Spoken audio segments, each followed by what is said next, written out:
नारायणं निखिलपूर्णगुणैकदेहं निर्दोषमप्यतमप्यखिलैस्वाक्यैः अस्योद्भवादिदमशेषविशेषतोऽपि वन्द्यं सदा प्रियतमं वसन्नमामि। नारायणं गुणैः सर्वैरुदीर्णं दोषवर्जितं ज्ञेयं गम्यं गुरूंश्चापि नत्वा सूत्रार्थमुच्यते। अभ्रंभङ्गरहितम् अजडं विमलं सदा आनन्दतीर्थमतुलं भजे तापत्रयापहम्। पृथ्वीमण्डलमध्यस्थाः पूर्णबोधमतानुगाः वैष्णवाः विष्णुहृदयाः तान् नमस्ये गुरून् मम। तपस्वाध्यायशुश्रूषा कृष्णपूजा रतं मुनिं विश्वेशम् इष्टदं वन्दे परिव्राट् चक्रवर्तिम्।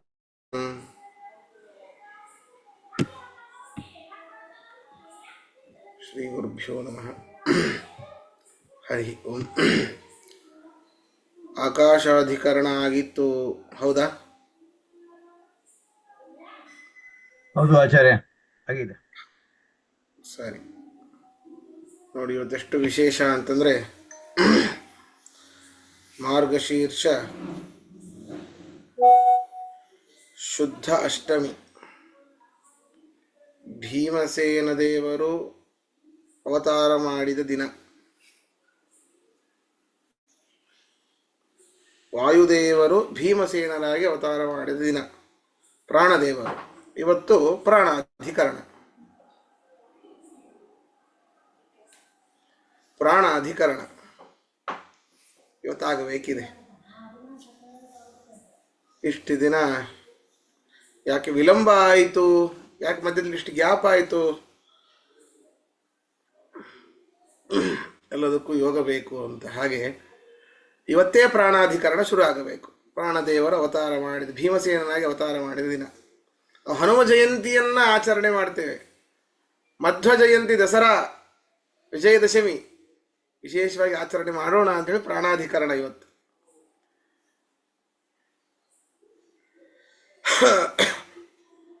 ನೋಡಿ, ವಿಶೇಷ ಇಲ್ಲಿ ಈ ಅಧಿಕರಣದಲ್ಲಿ ಪ್ರಾಣ ಶಬ್ದ ಸಮನ್ವಯವನ್ನ ವಿಷ್ಣುವಿನಲ್ಲಿ ಮಾಡ್ತಾರೆ.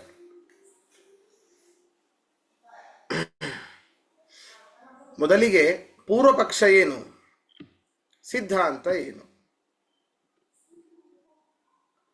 ಪೂರ್ವ ಪಕ್ಷ, ಈ ಪ್ರಾಣ ಶಬ್ದ ವಾಚ್ಯನಾದವನು ವಾಯು ಆಗ್ತಾನೆ. ಅದರಿಂದಾಗಿ ಅನ್ನಮಯ ಪ್ರಾಣಮಯ ಅಂತ ಹೇಳಿದಾಗ ಈ ಆನಂದಮಯನೂ ಪ್ರಾಣನೇ ಆಗ್ತಾನೆ, ಅಂದರೆ ವಾಯುವೇ ಆಗ್ತಾನೆ. ಅದರಿಂದಾಗಿ ಅವನೇ ಬ್ರಹ್ಮ.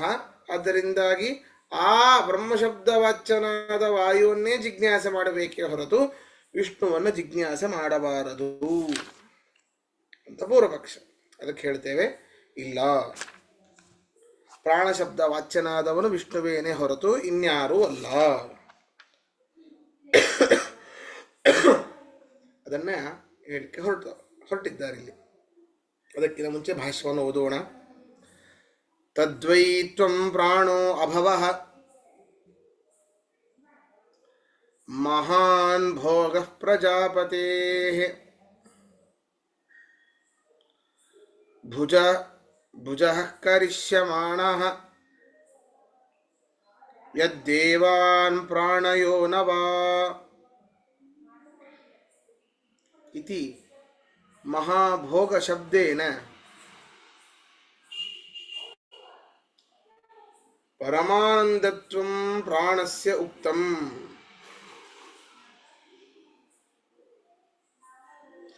ಸ ಚ ಪ್ರಾಣಃ ಪ್ರಸಿದ್ಧೇಃ ವಾಯುರಿತ್ಯಾಪತತಿ.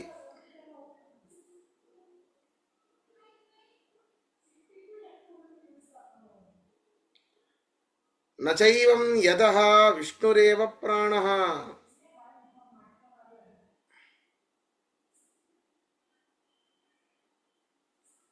ಅತಏವ ಶ್ರೀಶ್ಚ ತೇ ಲಕ್ಷ್ಮೀಶ್ಚ ಪತ್ನ್ಯೌ ಅಹೋ ರಾತ್ರೆ ಪಾರ್ಶ್ವೆ ಇತ್ಯಾದಿ ತಲ್ಲಿಂಗಾದೇವ.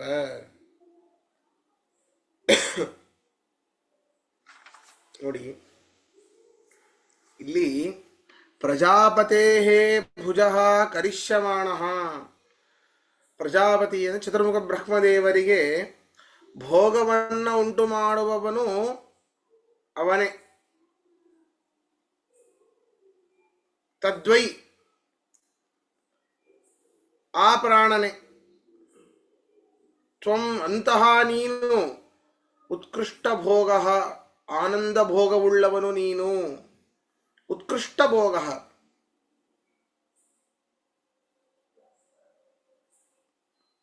ಆನಂದ ಅಭವ. ತ್ವಂ ಉತ್ಕೃಷ್ಟವಾದ ಭೋಗವುಳ್ಳವನು ನೀನು. ಯಾರು? ಅವನೇ ಪ್ರಾಣ. ಪ್ರಾಣಯೋ ಅವನೇ ಪ್ರಾಣ. ಅಭವ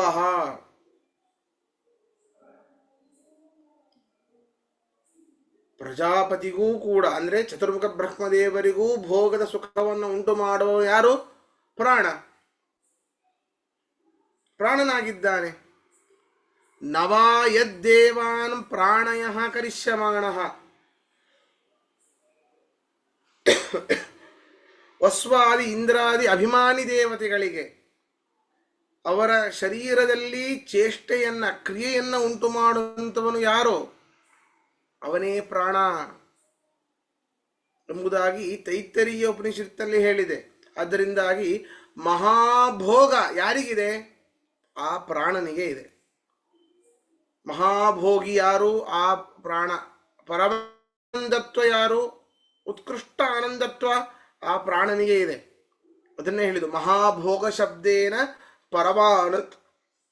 ಪರಮಾನಂದತ್ವಂ ಪ್ರಾಣಸ್ಯ ಉಕ್ತಂ.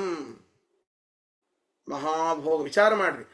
ಪ್ರಜಾಪತಿ ಅಂದರೆ ಚತುರ್ಮುಖ ಬ್ರಹ್ಮದೇವರಿಗೂ ಭೋಗವನ್ನು ಕೊಡುವಂತಹ ಶಕ್ತಿ ಇವನಿಗಿದೆ ಅಂದ ಮೇಲೆ ಇವನಲ್ಲಿ ಎಷ್ಟು ಭೋಗ ಇರಬೇಕು? ಮಹಾಭೋಗ ಇದೆ. ಆದರೆ ಮಹಾಭೋಗ ಅಂದರೆ ಆ ಪ್ರಾಣ. ಪರಮಾನಂದತ್ವ ಚತುರ್ಮುಖ ಬ್ರಹ್ಮದೇವರಿಗೂ ಪರಮಾನಂದತ್ವ ಕೊಡುವಂಥ ಶಕ್ತಿ ಯಾರಿಗಿದೆ? ಆ ಪ್ರಾಣನಿಗಿದೆ. ಹಾಗಾದರೆ ಪ್ರಾಣಸ್ಯ ಉಕ್ತಂ. ಆದರೆ ನಮಗೆ ಪ್ರಸಿದ್ಧ ಇರೋದು ಎಲ್ಲಿ? ಪ್ರಾಣ ಶಬ್ದ ಯಾರಲ್ಲಿ ಪ್ರಸಿದ್ಧ? ಯಾವ ದೇವತೆಯಲ್ಲಿ ಪ್ರಸಿದ್ಧ? ವಾಯುವಿನಲ್ಲಿ ಪ್ರಸಿದ್ಧ. ಸಚ ಪ್ರಾಣ ಪ್ರಸಿದ್ಧೇ ವಾಯುರಿತ್ಯಾಪದತಿ. ಆ ಪ್ರಾಣ ಶಬ್ದ ಎಲ್ಲಿ ಪ್ರಸಿದ್ಧ? ನಮಗೆ ವಾಯುವಿನಲ್ಲಿ ಪ್ರಸಿದ್ಧ. ಅವನದ್ದೇ 5 ರೂಪಗಳು: ಪ್ರಾಣ, ಅಪಾನ, ವ್ಯಾನ, ಉದಾನ, ಸಮಾನ, ಸಪ್ರಾಣ. ಈ 5 ರೂಪಗಳು ಮೊದಲದ್ದೇ ಪ್ರಾಣ ರೂಪ. ಅದರಿಂದಾಗಿ ಪ್ರಾಣ ಶಬ್ದ ವಾಚ್ಯನಾದ ವಾಯು ಆಗ್ತಾನೆ ಹೊರತು ವಿಷ್ಣು ಆಗಲಾರ. ಆನಂದಮಯನು ಪ್ರಾಣನೇ. ಅವನೇ ಬ್ರಹ್ಮ, ಅವನೇ ಜಿಜ್ಞಾಸ. ಹಾಗಾದರೆ ವಿಷ್ಣುವಿನ ಜಿಜ್ಞಾಸೆ ಮಾಡುವಂಥದ್ದು ಉಚಿತ ಅಲ್ಲ ಅಂತ ಹೇಳಿದರೆ ಇತಿ ಆಪತತಿ. ಈ ರೀತಿ ಪೂರ್ವಪಕ್ಷ ಬರ್ತದೆ. ಆದರೆ ನಚೈವಂ, ಹೀಗೆ ತಿಳಿಬಾರದು. ಪ್ರಾಣ ಶಬ್ದ ವಾಚ್ಯನಾದವನು ವಾಯುದೇವರಲ್ಲ. ಯಾರು? ಯತಃ ವಿಷ್ಣುರೇವ ಪ್ರಾಣ. ವಿಷ್ಣುವೇ ಪ್ರಾಣನಾಗ್ತಾನಪ್ಪ. ಯಾಕೆ ಅಂತಹ ಭೋಗಿಗಿದೆ ಗೊತ್ತಾ? ಶ್ರೀಶ್ಚತೆ ಲಕ್ಷ್ಮೀಶ್ಚ. ಶ್ರೀ ಮತ್ತು ಲಕ್ಷ್ಮೀದೇವಿಯನ್ನ ಶ್ರೀರೂಪದಿಂದ ತೊಡೆಯ ಮೇಲೆ, ಲಕ್ಷ್ಮೀ ರೂಪದಿಂದ ತನ್ನ ಎದೆಯಲ್ಲಿ ವಕ್ಷಸ್ಥಲದಲ್ಲಿ, ಪತ್ನ್ಯವು ಭಾರ್ಯರು ಇಬ್ಬರೂ ಒಬ್ಬರೇ, ಆದರೆ ಬೇರೆ ಬೇರೆ ರೂಪದ. ಶ್ರೀ ರೂಪದಿಂದ ತೊಡೆಯ ಮೇಲೆ ಕುಳಿತಿದ್ದಾಳೆ, ಲಕ್ಷ್ಮೀ ರೂಪದಿಂದ ವಕ್ಷಸ್ಥಳದಲ್ಲಿ ಇದ್ದಾಳೆ. ಅಂಥವರು ಇವರಿಗೆ ಭಾರ್ಯರು. ಯಾರಿಗೆ? ಪರಮಾತ್ಮನಿಗೆ. ಪತ್ನ್ಯವು ಅಹೋರಾತ್ರೇ, ಹಗಲು ರಾತ್ರಿಗಳು. ಹಗಲು ರಾತ್ರಿಗಳಿಗೆ ಅಭಿಮಾನಿಯಾದವರು ಚಂದ್ರ ಸೂರ್ಯರು. ಹಗಲಿಗೆ ಸೂರ್ಯ, ರಾತ್ರಿಗೆ ಚಂದ್ರ. ಅವರಿಗೆ ನಿಯಾಮಕರಾಗಿ ಇರುವಂಥವರು ಭಾರತೀ ಮುಖ್ಯ ಪ್ರಾಣರು, ರೈ ಮುಖ್ಯ ಪ್ರಾಣರು. ಷಟ್ಪ್ರಶ್ನೋಪನಿಷತ್ತಿನಲ್ಲಿ ಬರ್ತದೆ ಇದು. ಕೃಷ್ಣ ಪಕ್ಷಕ್ಕೆ ರೈ, ಶುಕ್ಲ ಪಕ್ಷಕ್ಕೆ ವಾಯು, ಹಗಲಿಗೆ ವಾಯು, ರಾತ್ರಿಗೆ ರೈ. ಇವರಿಬ್ಬರಲ್ಲಿ ಅಂತರ್ಯಾಮಿಯಾಗಿ ಲಕ್ಷ್ಮೀನಾರಾಯಣರು. ಹೀಗೆ ಬರ್ತದೆ. ಅಂತಹ ವಾಯುದೇವರು ಪಾರ್ಶ್ವೇ ಎಡಬಲದಲ್ಲಿ ಸೇವಕರಾಗಿ ಇರ್ತಾರೆ ಪರಮಾತ್ಮನಿಗೆ. ಅದನ್ನೇ ಹೇಳಿದ್ದು ಅಹೋರಾತ್ರೆ ಪಾರ್ಶ್ವೇ ಇತ್ಯಾದಿ. ನೀವೇನು ಹೇಳಿದ್ರಿ? ಯಾವ ಒಂದು ಶಬ್ದವನ್ನು ಇಟ್ಕೊಂಡು ಹೇಳಿದ್ರಿ? ಪರಮಾನಂದತ್ವ ಯಾರಲ್ಲಿದೆ ಅವನು ಪ್ರಾಣ, ಮಹಾಭೋಗ ಯಾರಲ್ಲಿದೆ ಅವನು ಪ್ರಾಣ. ಯಾರಲ್ಲಿದೆ ರೀ ಮಹಾಭೋಗ? ಅಂತಹ ಲಕ್ಷ್ಮಿ ಒಂದು ಶ್ರೀ ರೂಪದಿಂದ ತೊಡೆಯ ಮೇಲೆ, ಲಕ್ಷ್ಮೀ ರೂಪದಿಂದ ಎದೆಯಲ್ಲಿ ಇದ್ದಾಳೆ. ಮಹಾಭೋಗಿ ಯಾರು? ಪರಮಾತ್ಮ. ಪರಮಾನಂದತ್ವ ಯಾರಲ್ಲಿದೆ? ಪರಮಾತ್ಮನಲ್ಲಿದೆ. ಯಾಕೆ? ಅಹೋರಾತ್ರೇ ಪಾರ್ಶ್ವೇ. ಅಹಹ ಹಗಲಿಗೆ ಅಭಿಮಾನಿಯಾದ ಸೂರ್ಯನಿಗೆ, ರಾತ್ರಿಗೆ ಅಭಿಮಾನ ಚಂದ್ರನಿಯಲ್ಲಿ ನಿಯಾಮಕರಾದವರು ವಾಯುಭಾರತೀಯರು. ಅವರು ಪರಮಾತ್ಮನ ಎಡಬಲ ಸೇವಕರು. ಅಹೋರಾತ್ರೇ ಪಾರ್ಶ್ವೇ ಇತ್ಯಾದಿ ತಲ್ಲಿಂಗಾದೇವ. ಈ ಎಲ್ಲ ವಿಷ್ಣು ಧರ್ಮಗಳು ಯಾವ್ದ್ಯಾವ್ದು ಧರ್ಮ ಯಾವುದಿಲ್ಲಿ? ಮಹಾಭೋಗ ಧರ್ಮ, ಮಹಾಭೋಗತ್ವ, ಪರಮಾನಂದತ್ವ.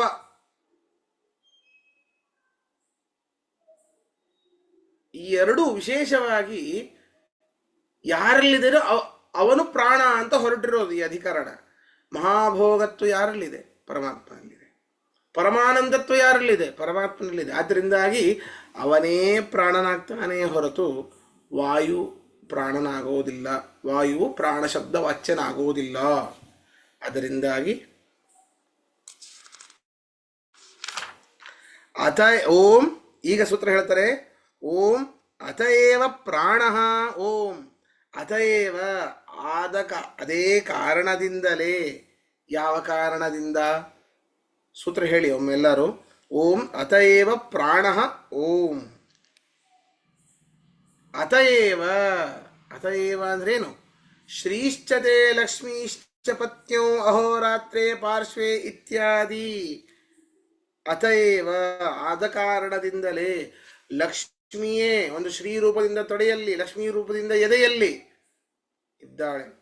ಅಹೋರಾತ್ರೆ ಹಗಲು ರಾತ್ರಿಗೆ ಅಭಿಮಾನಿಯಾದ ಸೂರ್ಯಚಂದ್ರರಲ್ಲಿ ಅಭಿಮಾನಿಯಾಗಿರುವಂತಹ ವಾಯುಭಾರತೀಯರು ಪಾರ್ಶ್ವೇ ಪರಮಾತ್ಮನ ಎಡಬಲದಲ್ಲಿ ನಿಂತು ಸೇವೆ ಮಾಡ್ತಾರೆ.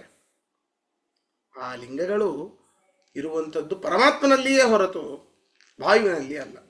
ಆದ್ದರಿಂದಾಗಿ ಆ ಕಾರಣದಿಂದ ಮಹಾಭೋಗ ಶಬ್ದ ವಾಚ್ಯನಾದವನು, ಮಹಾಭೋಗತ್ವ ಇರುವಂತಹದ್ದು, ಪರಮಾನಂದತ್ವ ಇರುವಂಥದ್ದು ಪರಮಾತ್ಮನಲ್ಲಿಯೇನೆ. ಆದ್ದರಿಂದಾಗಿ ಪ್ರಾಣಶಬ್ದ ವಾಚ್ಯನಾದವನು ಪರಮಾತ್ಮನೇ ಆಗ್ತಾನೆ ಹೊರತು ಇನ್ಯಾರೂ ಆಗೋದಿಲ್ಲ ಅನ್ನೋದು ಈ ಅಧಿಕರಣದ ಸಾರಾಂಶ. ಪ್ರಶ್ನೆ ಇದ್ರೆ ಕೇಳಿ. ನಮಸ್ಕಾರ ಆಚಾರ್ಯ. ಸಣ್ಣ ಪ್ರಶ್ನೆ. ಶ್ರೀಶ್ಚ ಲಕ್ಷ್ಮೀಶ್ಚ ಪತ್ನ್ಯೋ ಅಹೋರಾತ್ರೆ ಪಾರ್ಶ್ವೇ ಇಷ್ಟಮ್ಮ ನಿಶಾಣ ಅಮ್ಮಮ್ಮ ನಿಶಾಣ ಸರ್ವಮ್ಮ ನಿಶಾಣ ಅಂತ ಬರುತ್ತೆ. ಅದು ಯಾವ ಸೂಕ್ತದಲ್ಲಿ ಬರುತ್ತೆ ಅಂತ ನೆನೆಯಿಂದ ತಲೆ ಕೆಡಿಸ್ಕೊತಾ ಇದ್ದೇನೆ, ಜ್ಞಾಪಕ ಬರ್ತಾ ಇಲ್ಲ.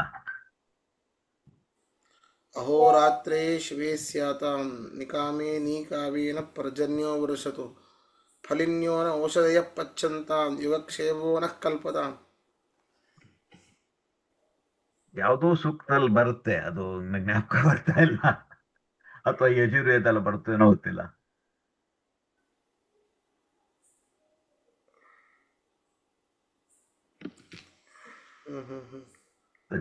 ಯಾವ ನೀವು ಗಾತುಂ ಯಜ್ಞಾಯ ಗಾತುಂ ಯಜ್ಞಪತಿ ಸಂಧ್ಯಾ ವಂದನದಲ್ಲೇ ಬರುತ್ತೆ.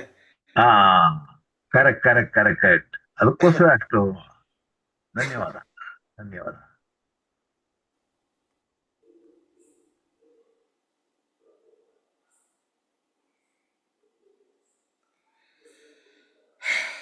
ಸರಿ, ಇದಾಯ್ತು. ಈಗ ಮುಂದಿನ ಅಧಿಕರಣಕ್ಕೆ ಹೋಗೋಣ.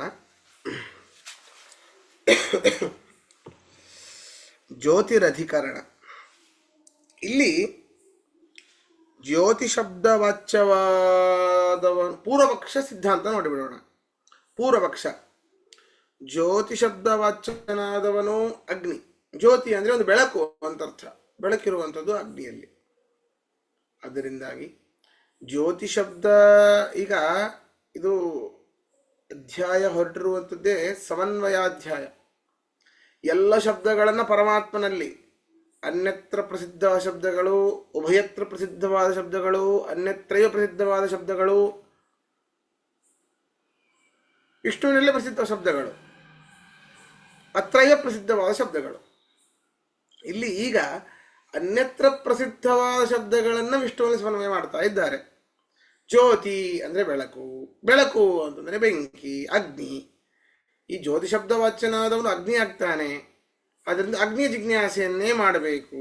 ಅದಕ್ಕೆಲ್ಲ ಮುಂದೆ ಹೇಳ್ತಾರೆ ಕಾರಣಗಳು. ಇದು ಪೂರ್ವ ಪಕ್ಷ. ಆದ್ದರಿಂದಾಗಿ ಸಿದ್ಧಾಂತ ಏನು ಇಲ್ಲ, ಜ್ಯೋತಿ ಶಬ್ದ ವಾಚ್ಯನಾದವನು ಅಗ್ನಿ ಆಗುವುದಿಲ್ಲ, ಪರಮಾತ್ಮನೇ ಆಗ್ತಾನೆ. ಅದೇ ಸಿದ್ಧಾಂತ. ನೋಡೋಣ ಈಗ.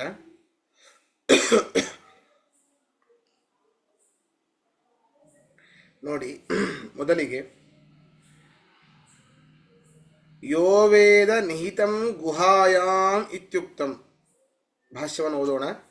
ಯೋ ವೇದ ನಿಹಿತಂ ಗುಹಾಯಾಂ ಇತ್ಯುಕ್ತಂ ತಚ್ಚ ಗುಹಾ ನಿಹಿತಂ.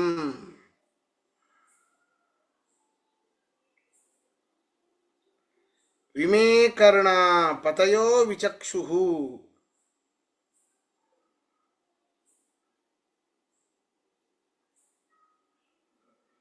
ವೀದಂ ಜ್ಯೋತಿರ್ಹೃದಯ ಆಹಿತಂ ಯತ್.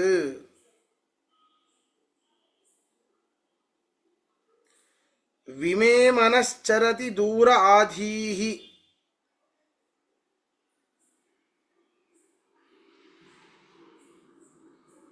ಕಿಂ ಸಿದ್ ವಕ್ಷ್ಯಾಮಿ ಕಿಮುನು ಮನಿಷ್ಯೇ ಇತಿ ಜ್ಯೋತಿರುಕ್ತಂ. ತಚ್ಚ ಜ್ಯೋತಿರಗ್ನಿಸೂಕ್ತತ್ವಾತ್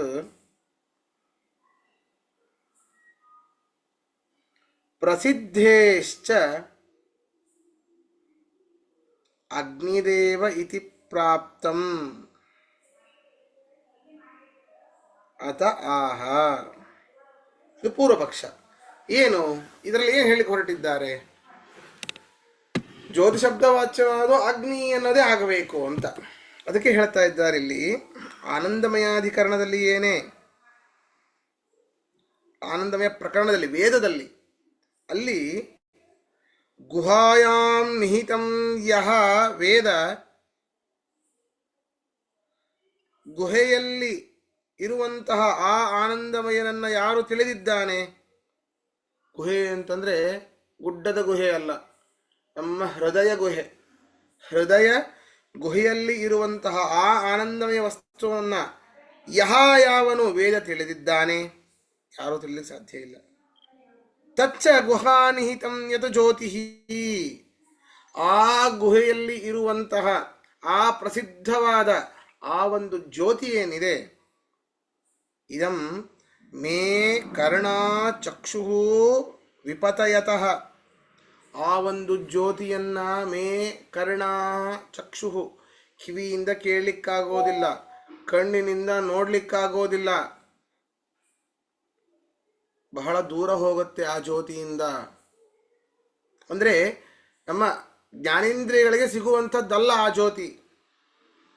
ಯತ್ ಹೃದಯೇ ಆಹಿತಂ. ಹಾಗಾದ್ರೆ ಎಲ್ಲಿದೆ ಅದು? ಸಿಗೋದಿಲ್ಲ ಅಂದಮೇಲೆ ಎಲ್ಲೂ ಇಲ್ಲ, ನಮ್ಮ ಹೃದಯ ಗುಹೆಯಲ್ಲಿಯೇ ಇದೆ. ಮೇ ಮನಃ ವಿಚರತಿ. ನನ್ನ ಮನಸ್ಸು ಅದನ್ನು ಗ್ರಹಿಸೋದಿಲ್ಲ.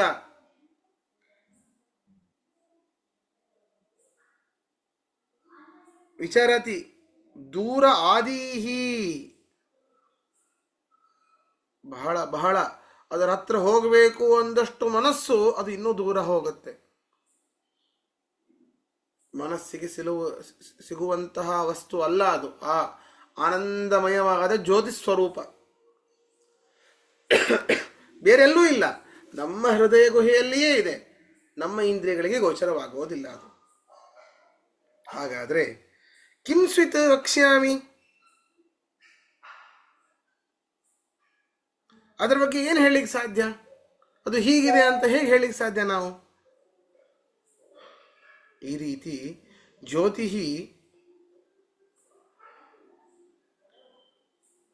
ಆ ಜ್ಯೋತಿ ಬೇರೆ ಯಾರು ಅಲ್ಲ, ಅವನೇ ಆನಂದಮಯ. ಹಿಂದೆ ಮತ್ತೆ ಹೋಗಬೇಕು. ಆನಂದಮಯೋಭ್ಯಾಸ. ಆನಂದಮಯನೇ ಬ್ರಹ್ಮ, ಆ ಬ್ರಹ್ಮನೇ ಜಿಜ್ಞಾಸ. ಈಗ ಆ ಆನಂದಮಯ ಯಾರು ಗೊತ್ತಾ? ಜ್ಯೋತಿಯೇ ಆನಂದಮಯ. ಈಗ ನಮಗೆ ಜ್ಯೋತಿ ಶಬ್ದ ಯಾರಲ್ಲಿ ಪ್ರಸಿದ್ಧವಾಗಿದೆ? ಅಗ್ನಿಯಲ್ಲಿ ಪ್ರಸಿದ್ಧವಾಗಿದೆ ನಮಗೆ. ಯಾಕೆ? ತಚ್ಚ ಅಗ್ನಿ ಪ್ರಸಿದ್ಧೇಶ್ಚ. ಆ ಜ್ಯೋತಿ ಶಬ್ದವು ಪ್ರಸಿದ್ಧ ಅಗ್ನಿದೇವರಲ್ಲಿ. ಹಾಗಾದರೆ ಜ್ಯೋತಿ ಶಬ್ದ ವಾಚ್ಯನಾದರೂ ಅಗ್ನಿದೇವ. ಹಾಗಾದರೆ ಯಾರು ಜ್ಯೋತಿ ಶಬ್ದ ವಾಚ್ಯರಾಗಿರ್ತಾರೋ ಅವರೇ ಆನಂದಮಯ. ಯಾರು ಆನಂದಮಯನಾಗಿರ್ತಾನೋ ಅವನೇ ಬ್ರಹ್ಮ. ಯಾರು ಬ್ರಹ್ಮನಾಗಿರ್ತಾರೋ ಅವನನ್ನೇ ಜಿಜ್ಞಾಸೆ ಮಾಡಬೇಕು. ಹಾಗಾದರೆ ಜ್ಯೋತಿ ಶಬ್ದ ವಾಚ್ಯನಾದವನು ಅಗ್ನಿಯಾದ. ಅಗ್ನಿಯೇ ಆನಂದಮಯ, ಆನಂದಮಯನೇ ಬ್ರಹ್ಮ. ಆ ಬ್ರಹ್ಮನ ಜಿಜ್ಞಾಸೆ ಮಾಡಬೇಕು. ಯಾರನ್ನ ಜಿಜ್ಞಾಸೆ ಮಾಡಬಾರ್ದು?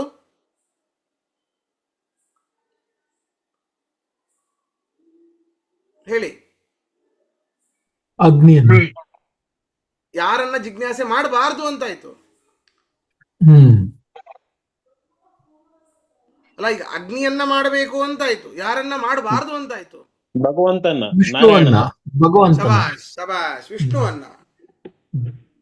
ವಿಷ್ಣುವನ್ನ ಮಾಡಬಾರ್ದು ಅಂತಾಯ್ತು. ಸರಿನಾ? ವಿಷ್ಣುವನ್ನ ಮಾಡಬಾರ್ದು ಅಂತಾಯ್ತು. ಹಾಗಾದ್ರೆ ಇದು ಪೂರ್ವ ಪಕ್ಷ. ಇದು ಪೂರ್ವ ಪಕ್ಷ. ಎಲ್ಲೇ ಹೋಗ್ಲಿ ಪೂರ್ವ ಪಕ್ಷ ಅಂದ್ರೆ ವಿಷ್ಣು ವಿರುದ್ಧವಾಗಿ ಇರ್ತದೆ. ವಿಷ್ಣುವು ವಿಷಯನಲ್ಲ. ಸಿದ್ಧಾಂತ ಏನು? ಇಲ್ಲ, ವಿಷ್ಣುವೇ ಅವನು. ಈ ಕೆಲವೊಂದು ಸೂತ್ರಗಳಲ್ಲಿ ನೀವು ಮೇಲೆ ಬರ್ಕೊಂಡ್ಬಿಡಬೇಕು. ಒಂದು ಶಬ್ದದಿಂದಾಗಿ ಆ ಸೂತ್ರ ಹೊರಟಿರುತ್ತೆ. ಪ್ರಾಣ ಶಬ್ದ ಯಾರಿಗೆ ಪ್ರಾಣ ಅನ್ನಬೇಕು ಗೊತ್ತಾ? ಮಹಾಭೋಗತ್ವ ಯಾರಲ್ಲಿ ಇರ್ತದೋ, ಪರಮಾನಂದತ್ವ ಯಾರಲ್ಲಿ ಇರ್ತದೋ ಅವನು ಪ್ರಾಣ. ಈ ಎರಡು ಲಿಂಗಗಳು ಮುಖ್ಯ. ಮಹಾಭೋಗತ್ವ ಯಾರಲ್ಲಿ ಇರ್ತದೋ, ಪರಮಾನಂದತ್ವ ಯಾರಲ್ಲಿ ಇರ್ತದೋ ಅವನು ಪ್ರಾಣ. ಈ ಪ್ರಾಣ ಶಬ್ದ ಯಾರಲ್ಲಿ ಪ್ರಸಿದ್ಧ? ವಾಯುವಿನಲ್ಲಿ ಪ್ರಸಿದ್ಧ ಅಂತ ಬಂತು. ಅದಕ್ಕೆ ಹೇಳ್ತಾರೆ ಅತಯೇವ ಅಂತ ಶುರು ಮಾಡಿದ್ರು. ಇಲ್ಲ, ಮಹಾಭೋಗತ್ವ ಪರಮಾನಂದತ್ವ ಇರುವಂಥದ್ದು ಪರಮಾತ್ಮನಲ್ಲಿಯೇ. ಮಹಾಭೋಗ ಏನು? ಸಾಕ್ಷಾತ್ ಲಕ್ಷ್ಮೀದೇವಿಯೇನೆ ಎರಡೆರಡು ರೂಪದಿಂದ ಸೇವೆ ಮಾಡ್ತಾಳೆ. ಇಂದ್ರ ಸೂರ್ಯ ಚಂದ್ರರಿಗೆ ಅಭಿಮಾನಿಯಾಗಿ ಇರುವಂತಹ ಈ ವಾಯುದೇವರು ಗಂಡ ಹೆಂಡತಿಯರು ಭಾರತೀ ವಾಯುದೇವರಿಬ್ಬರು ಎಡಬಲದಲ್ಲಿ ನಿಂತು ಚಾಮರ ಬೀಸ್ತಾರೆ. ಇಂತಹ ಮಹಾಭೋಗ ಯಾರತ್ರ ಇದೆ? ಪರಮಾನಂದನ ಜ್ಞಾನ ಸ್ವರೂಪವೇ ಪರಮಾತ್ಮ. ಅದರಿಂದ ಎರಡೂ ಲಿಂಗಗಳು ಯಾರಲ್ಲಿ ಬಂತು? ವಿಷ್ಣುವಿನಲ್ಲಿ ಬಂತು. ಹಾಗಾದರೆ ಅವನೇ ಪ್ರಾಣನಾಗ್ತಾನೆ. ಆ ಪ್ರಾಣನೇ ಆನಂದಮಯ. ಆ ಆನಂದಮಯನೇ ಬ್ರಹ್ಮ. ಆ ಬ್ರಹ್ಮ ಜಿಜ್ಞಾಸೆ ಮಾಡಬೇಕು ಅಂತ ಹಿಂದೆ ಆಯಿತು. ಹೌದಾ? ಈಗ ಜ್ಯೋತಿ ಶಬ್ದವನ್ನು ಇಟ್ಕೊಂಡಿದ್ದಾರೆ. ಜ್ಯೋತಿ ಯಾರು? ಆ ಜ್ಯೋತಿಯೇ ಆನಂದಮಯ. ಎಲ್ಲೂ ಇಲ್ಲ, ನಮ್ಮ ಹೃದಯ ಗುಹೆಯಲ್ಲೇ ಇದ್ದಾನೆ. ಯಾವ ಕಣ್ಣು ಕಿವಿ ಮನಸ್ಸಿಗೆ ಸಿಗುವಂಥವನಲ್ಲ. ಮನಸ್ಸು ಎಷ್ಟು ಹತ್ತಿರ ಹೋಗುತ್ತೋ ಅಷ್ಟು ದೂರ ಹೋಗ್ತಾನವನು. ಆ ಜ್ಯೋತಿಯೇ ಆನಂದಮಯ. ಆ ಆನಂದಮಯನೇ ಬ್ರಹ್ಮ. ಆ ಬ್ರಹ್ಮ ಜಿಜ್ಞಾಸೆ ಮಾಡಬೇಕು. ಸರಿ, ಆ ಜ್ಯೋತಿ ಯಾರು ಅಂತಂದ್ರೆ ಅದಕ್ಕೆ ಹೇಳಿದ್ರು. ಆ ಜ್ಯೋತಿ ಯಾರು ಅಂತಂದ್ರೆ ಅದಕ್ಕೆ ಹೇಳಿದ್ರು ಇಲ್ಲ, ಅದು ಜ್ಯೋತಿ ಶಬ್ದ ವಾಚ್ಯತ್ವ ಯಾರಲ್ಲಿದೆ? ಪ್ರಸಿದ್ಧ. ಜ್ಯೋತಿ ಅಂದ್ರೆ ಬೆಳಕು. ಬೆಳಕು ಅಗ್ನಿ. ಅಗ್ನಿಯಲ್ಲಿದೆ. ಹಾಗಾದರೆ ಜ್ಯೋತಿ ಅಂದ್ರೆ ಅಗ್ನಿ. ಅಗ್ನಿನೇ ಆನಂದಮಯ. ಆನಂದಮಯನೇ ಬ್ರಹ್ಮ. ಆ ಬ್ರಹ್ಮ, ಆ ಅಗ್ನಿಯೇ ಬ್ರಹ್ಮನಾದ. ಅವನ ಜಿಜ್ಞಾಸೆ ಮಾಡಬೇಕು. ವಿಷ್ಣುವಿನ ಜಿಜ್ಞಾಸೆ ಮಾಡಬಾರದು ಅಂತಾಯ್ತು.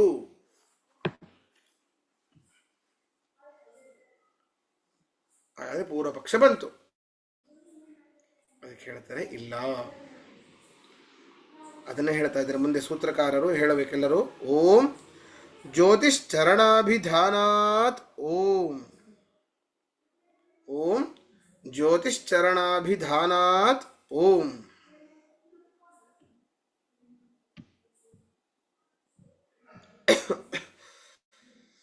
ಜ್ಯೋತಿ ಸೂತ್ರದಲ್ಲಿ ಬರುವ ಶಬ್ದಗಳ ಅರ್ಥವನ್ನು ನೋಡೋಣ. ಜ್ಯೋತಿ ಆನಂದಮಯ ಪ್ರಕರಣದಲ್ಲಿ ಹೇಳಿರುವಂತಹ ಅಗ್ನಿ ಸೂಕ್ತದಲ್ಲಿ ಬರುವಂತಹ ಆ ಜ್ಯೋತಿ ಏನಿದೆ, ಜ್ಯೋತಿ ಶಬ್ದ ಏನಿದೆ, ಅದು ಬೇರೆ ಯಾರೂ ಅಲ್ಲ, ವಿಷ್ಣುವೇನೇ. ಅಗ್ನಿ ಅಂತಂದ್ರೆ ವಿಷ್ಣು, ಅದನ್ನು ತಿಳ್ಕೋರಿ. ಅಗ್ರತ್ವಾತ್ ಅಗ್ನಿನಾಮಾಸೌ, ಎಲ್ಲರಿಗಿಂತಲೂ ಅಗ್ರಸ್ಥಾನದಲ್ಲಿ ಇದ್ದಾನೆ, ಉತ್ತಮ ಸ್ಥಾನದಲ್ಲಿ ಇದ್ದಾನೆ, ಅಗ್ರೇಸರನಾಗಿದ್ದಾನೆ. ಆದ್ದರಿಂದ ಅಗ್ನಿ ಅಂತ ಅರ್ಥ. ಅವನು ಅಗ್ರತ್ವಾತ್ ಅಗ್ನಿನಾಮಾಸೌ. ಯಾಕೆ ಜ್ಯೋತಿಯೇ ವಿಷ್ಣು? ಯಾಕೆ? ಚರಣಾಭಿಧಾನಾತ್, ಅಜ್ಞಾದಿಗಳಿಗೆ ಇಂದ್ರಿಯ ವಿಷಯತ್ವವನ್ನು ಹೇಳಿ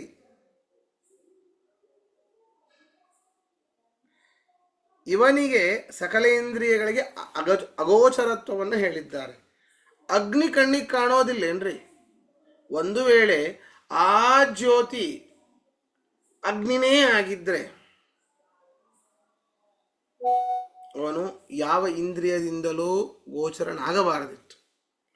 ಇಲ್ಲೇನು ಹೇಳಿದ್ದು? ಹೃದಯ ಗುಹೆಯಲ್ಲಿ ಇರುವಂತಹ ಜ್ಯೋತಿ ಏನಿದೆ ಅದು ನ ಕರ್ಣ ಮೇ ಕರ್ಣ ಚಕ್ಷುಹು ವಿಪತಯತಃ, ನನ್ನ ಕರ್ಣಗಳು ಕಿವಿಗಳು ಅವುಗಳನ್ನು ಮುಟ್ಲಿಕ್ಕಾಗೋದಿಲ್ಲ, ಕಿವಿಗಳಿಂದ ಕೇಳಲಿಕ್ಕಾಗೋದಿಲ್ಲ, ಕಣ್ಣಿನಿಂದ ನೋಡ್ಲಿಕ್ಕಾಗೋದಿಲ್ಲ, ಮನಸ್ಸಿಂದ ಗ್ರಹಿಸ್ಲಿಕ್ಕಾಗೋದಿಲ್ಲ ಆ ಜ್ಯೋತಿಯನ್ನ ಅಂತಂದ ಮೇಲೆ ಜ್ಯೋತಿ ಶಬ್ದವಾಚ್ಯದ ಅಗ್ನಿ ಆಗತ್ತಾ? ಅಗ್ನಿ ಯಾಕೆ? ದೃಷ್ಟಿ ಗೋಚರ ಅದು ಅಗ್ನಿ, ಸ್ಪರ್ಶ ಗೋಚರ ಅಗ್ನಿ, ಬಿಸಿ ತಾಕತ್ತೆ, ಕಣ್ಣಿಗೆ ಕಾಣತ್ತೆ ಬೆಳಕು. ಅಗ್ನಿ ಅಂತ ಹೇಳಿಕ್ಕಾಗೋದೇ ಇಲ್ಲ. ಇಂದ್ರಿಯ ವಿಷಯತ್ವ ಇದೆ ಅಗ್ನಿಗೆ. ಯಾರಿಗೆ ಇಂದ್ರಿಯ ವಿಷಯತ್ವ ಇಲ್ಲ, ಇಂದ್ರಿಯಗಳಿಗೆ ಯಾರು ಗೋಚರನಾಗೋದಿಲ್ಲ, ಅವನು ಆ ಪರಮಾತ್ಮ, ಆ ಪರಮಾತ್ಮ.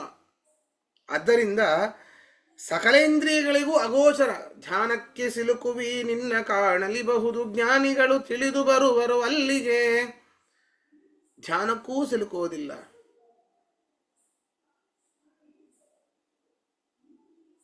ಮನಸ್ಸಿಗೂ ಸಿಗೋದಿಲ್ಲ, ಕಣ್ಣಿಗೂ ಸಿಗೋದಿಲ್ಲ, ಯಾವ ಇಂದ್ರಿಯಗಳು ಸಿಗೋದಿಲ್ಲ ಪರಮಾತ್ಮ. ಆದ್ದರಿಂದಾಗಿ ಒಳಗೆ ನಮ್ಮ ಹೃದಯ ಗುಹೆಯಲ್ಲಿ ಇರುವಂತಹ ಜ್ಯೋತಿ ಕಣ್ಣು, ಕಿವಿ, ಇನ್ಯಾವ ಜ್ಞಾನೇಂದ್ರಿಯಗಳಿಗೆ, ಮನಸ್ಸಿಗೆ ಸಿಗೋದಿಲ್ಲ. ಇಂತಹ ಲಕ್ಷಣ ಯಾರಲ್ಲಿದೆ? ಅಗೋಚರತೆ ಪರಮಾತ್ಮನಲ್ಲಿ ಮಾತ್ರ ಇರೋದು. ಆದ್ರಿಂದಾಗಿ ಜ್ಯೋತಿ ವಿಷ್ಣುರೇವ, ಜ್ಯೋತಿ ಶಬ್ದವಾಚ್ಯನಾದವನು ವಿಷ್ಣುವೇ ಆಗ್ತಾನೆ. ಆದ್ದರಿಂದಾಗಿ ಯಾರು ಜ್ಯೋತಿ ಶಬ್ದ ವಾಚ್ಯರಾಗ್ತಾರೋ ವಿಷ್ಣು, ಆ ವಿಷ್ಣುವೇನೇ ಆನಂದಮಯ, ಆ ಆನಂದಮಯನೇ ಬ್ರಹ್ಮ. ಆದ್ದರಿಂದ ಅವನ ಜಿಜ್ಞಾಸೆ ಮಾಡೋದು ಉಚಿತವಾಗಿದೆ. ಅದನ್ನು ಹೇಳ್ತಾ ಇದ್ದಾರೆ ನೋಡಿ ಭಾಷ್ಯದಲ್ಲಿ. ವಿಷ್ಣುರೇವ ಜ್ಯೋತಿ ಕರ್ಣಾದೀನಾಂ ವಿಚರಣಾ ವಿಧಾನಾತ್. ಏನಿದು? ಕರ್ಣಾದೀನಾಂ, ಸಕಲೇಂದ್ರಿಯಗಳಿಗೆ ಅತಿ ದೂರತೆ, ವಿಚರಣಾಭಿಧಾನಾತ್, ಬಹಳ ದೂರ ಹೋಗಬೇಕ್ರಿ. ಅಂದ್ರೆ ಯಾವ ಇಂದ್ರಿಯಗಳಿಗೂ ಸಿಗುವಂಥವನಲ್ಲ ಪರಮಾತ್ಮ. ಕರ್ಣಾದಿಗಳೇ ಮೊದಲಾದ ಇಂದ್ರಿಯಗಳಿಂದ ವಿಚರಣಾಭಿಧಾನಾತ್, ಬಹಳ ದೂರತೆಯನ್ನು ಹೇಳಿದೆ ವೇದದಲ್ಲಿ. ಕಣ್ಣಿಗೆ ಕಾಣಿಸೋದಿಲ್ಲ, ಕಿವಿ ಕೇಳಿಸೋದಿಲ್ಲ, ಮೂಗನ್ನು ಆಘ್ರಾಣಿಸೋದಿಲ್ಲ, ನಾಲ್ಗೆ ಅವನನ್ನು ಟೇಸ್ಟ್ ಮಾಡಲಿಕ್ಕಾಗೋದಿಲ್ಲ, ಸ್ಪರ್ಶ ಆಗೋದಿಲ್ಲ ತ್ವಗೀಂದ್ರಿಯದಿಂದ. ಅಂತಹ ಗುಣ ಇವನಲ್ಲಿ ಮಾತ್ರ ಇರೋದು. ಆದ್ದರಿಂದಾಗಿ ಸಂಪೂರ್ಣವಾಗಿ ಅವನು ತಿಳಿಲಿಕ್ಕೆ ಸಾಧ್ಯ ಇಲ್ಲ. ಆದ್ದರಿಂದಾಗಿ ಆ ಆನಂದಮಯ ಪ್ರಕರಣದಲ್ಲಿ ಹೇಳಿರುವಂತಹ ಹೃದಯ ಗುಹೆಯಲ್ಲಿ ಇರುವಂತಹ ಆ ಆನಂದಮಯ ಸ್ವರೂಪ ಜ್ಯೋತಿ ಏನಿದೆ ಅದು ಬೇರೆ ಯಾರು ಅಲ್ಲ, ವಿಷ್ಣುವೇನೆ. ಆದ್ದರಿಂದಾಗಿ ವಿಷ್ಣುವಿನ ಜಿಜ್ಞಾಸೆ ಮಾಡೋದೇ ಉಚಿತ ಅಂತ ಈ ಅಧಿಕರಣ ಇಲ್ಲಿ ಮುಗಿಸ್ತಾ ಇದ್ದಾರೆ. ಪ್ರಶ್ನೆ ಇದ್ರೆ ಕೇಳಿ.